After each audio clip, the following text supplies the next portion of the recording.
بسم الله الرحمن الرحيم وبه نستعين. النهارده ان شاء الله عندنا فكره حلوه هتعجبكم، وان شاء الله تطبقوها عندكم في البيت من غير اي مجهود باذن الله. عندنا القميص دوت قميص بحالته جيده جدا، بس الياقه بتاعته اتهرت، الياقه بتاعته بقت مهريه، يعني اتنسلت وباظت اهي الياقه اهي. هنشوفوا الياقه ديت هنعمل لها ايه، ولا هنعمل لها رقع ولا هنعمل لها اي حاجه، هنقلبها، هنفكها ونقلبها. في الفيديو ده اتعلموا معايا ازاي نفكها ونقلبها. الفك بتاعها سهل جدا، بتفكها بالقصافة. الخياطة بتاعتها بالراحة كده، بتقعدي تفكي فيها غرزة غرزة، عشان الياقة بالذات بتبقى تتفك بالراحة عشان خاطر ما تنسلش منك وانتي بتقلبيها. الوش دوت بيبقى معمول فازلين ناشف. الوش ده لما تيجي تقلبيه بيبقى فيه لازم حاجات تتبعيها عشان تتقلب صح معاكي. تابعوني في الفيديو وان شاء الله الفيديو ده هينفعكم باذن الله. اي حاجه عندكم بايظه في البيت تصلحوها من غير ما تودوها لاي حد يصلحها لكم، بس المهم يكون عندك مكنه. لو ما عندكش مكنه وديها لاي حد يعملها لك، بس اللي تتقلب القميص كده يرجع جديد خالص، ما فيهوش اي حاجه. فالياقه ديت منسله اهيت من النص اهي، منسله من النص اهيت، من نص الياقه بتاعه القميص. فاحنا هنعمله ايه دلوقتي؟ هقول لك دلوقتي هنعمله ايه. هنفكها خالص من القميص وهنقلبها. تابعوني في الفيديو وتتعلموا معايا ان شاء الله كل يوم حاجه جديده باذن الله، حاجه تنفعكم في البيت. اتفقنا مع بعض ان احنا ان شاء الله اي حاجه في البيت هنصلحها. ادي ليها زي ما اتفقنا مع بعض ان هي بايظه، فكيناها. لما فكيناها هنحاول نقلبها ازاي بقى؟ هنعملها ازاي؟ الاول خالص قبل اي حاجه بنعلم النص في القميص، بنعلم علامه النص اهي، وعلامه النص في الياقه. علامه النص في الياقه اهي. يعني ايه النص؟ يعني بنقسم القميص 2 ونعمل علامه. العلامه بتاعتنا اهي، عشان لما نيجي نركب الياقه تبقى النص على النص بتاع الياقه مع النص بتاع القميص اهي. ادي الياقه بايظه اهي، الياقه بايظه اهي متنسله. احنا هنعمل ايه؟ هنقلبها كده. احنا عندنا الياقه ديت فتحناها كده، والاي خياطه فكيناها، بقت الياقه ايه؟ مفتوحه من هنا ومفتوحه من هنا، عشان لما نيجي نخيط تبقى في مساحه نخيط عليها اهي، النص مع النص كده. وعلى المكنه هو هوريها لكم دلوقتي. في حاجات بقى فنيه لازم نعرفها، ان الياقه ديت الاول حاجه لازم نعملها على المكنه، لازم نثبتها. ثبتناها على المكنه، بعد كده بنعمل ايه بقى؟ النص على النص اهو، النص على النص بتاع الياقه مع القميص اهو، النص ده مع النص بتاع القميص. اهم حاجه يبقوا على بعض، عشان خاطر الياقه لازم تبقى كلها مقاس واحد، ما يبقاش النص اللي قدام اكبر من النص اللي ورا. اهم حاجه النصين على بعض اهو. في فرق بقى عندنا هنا، الفرق بتاعنا دوت، اي فرق عندك بالذات في تركيب الياقه بتحطيه قدام، عشان قدام دوت في دوران اهو. شايف الفرق ده؟ الفرق اللي هو موجود ده لازم ايه؟ تجيبيه على قدام.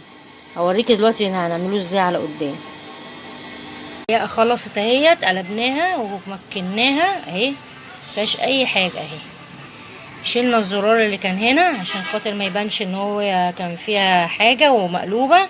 شلنا الزرار اللي كان هنا اهي. الياقه بقت زي الفل اهيت، ولا كاننا عملنا اي حاجه اهو. اهي اهي قلبت الياقه وبقت زي الفل. القميص رجع جديد زي ما كان اهو، مفيهوش اي حاجه، بايدك ومن غير مجهود. والله ما تتعبي في اي حاجه، هي بس الفك بس لازم تفكيها بالراحه. اهم حاجه في الياقه لازم تتفك بالراحه، عشان خاطر لما تيجي تتركب متبقاش منسله. بس هي دي الحاجه الوحيده اللي تقدري تعمليها بمجهود، يعني ان انت تفكيها غرزه غرزه عشان خاطر ما تبصش منك. لو باظت منك مش هتعرفي تركبيها تاني. ولو نسلت منك برضو مش هتعرفي تركبيها تاني. المهم احنا كده علمناكم النهارده حاجه جديده في الفيديو. اي حاجه عندك قديمه، اي حاجه عندك بايظه، بتصلحيها في بيتك من غير مجهود ولا تعب. وان شاء الله الفكره دي تكون عجبتكم، وان شاء الله تتابعوني في القناه هيوصلكم كل جديد. شكرا، وشكرا على متابعتكم ليا.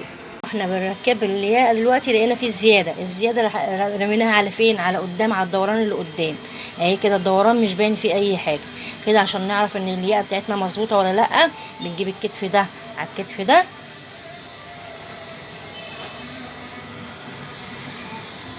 ونقيسهم على بعض، بنلاقوهم مظبوطين اهو. الياقه اهي،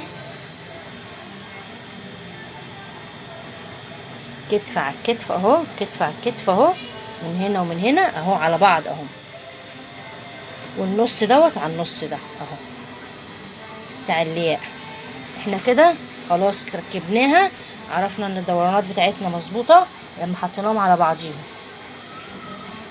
اي زياده عندك في الياقه في القميص بترميها على قدام. ده اللي قدام ده اسمه دوران، في دوران هنا اهو.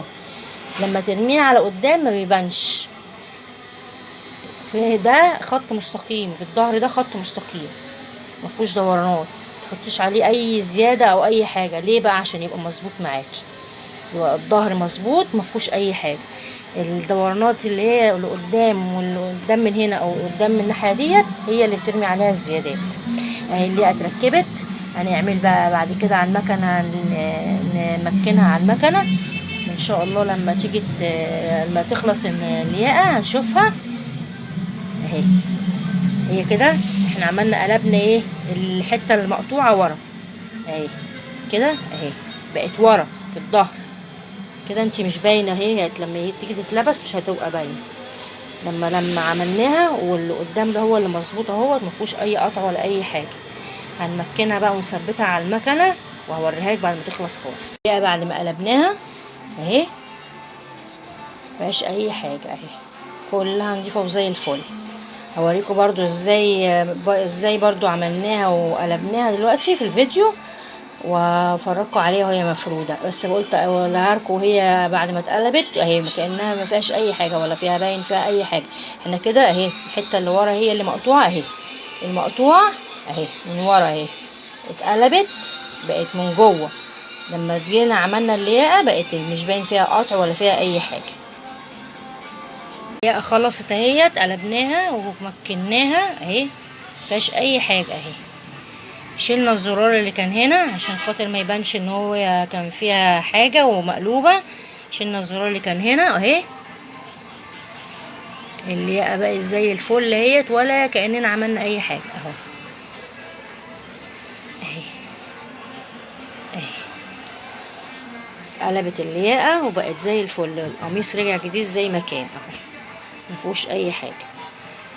بايدك ومن غير مجهود، والله ما تتعبي في اي حاجه. هي بس الفك بس لازم تفكيها بالراحه. اهم حاجه في الياقه لازم تتفك بالراحه عشان خاطر لما تيجي تتركب متبقاش منسله. بس هي دي الحاجه الوحيده اللي تقدري تعمليها بمجهود، يعني ان انت تفكيها غرزه غرزه عشان خاطر ما تبصش منك. لو باظت منك مش هتعرفي تركبيها تاني، ولو نسلت منك برضو مش هتعرفي تركبيها تاني. المهم احنا كده علمناكم النهارده حاجه جديده في الفيديو. اي حاجه عندك قديمه، اي حاجه عندك بايظه، بتصلحيها في بيتك من غير مجهود ولا تعب. وان شاء الله الفكره دي تكون عجبتكم، وان شاء الله تتابعوني في القناه هيوصلكم كل جديد. شكرا، وشكرا على متابعتكم ليا.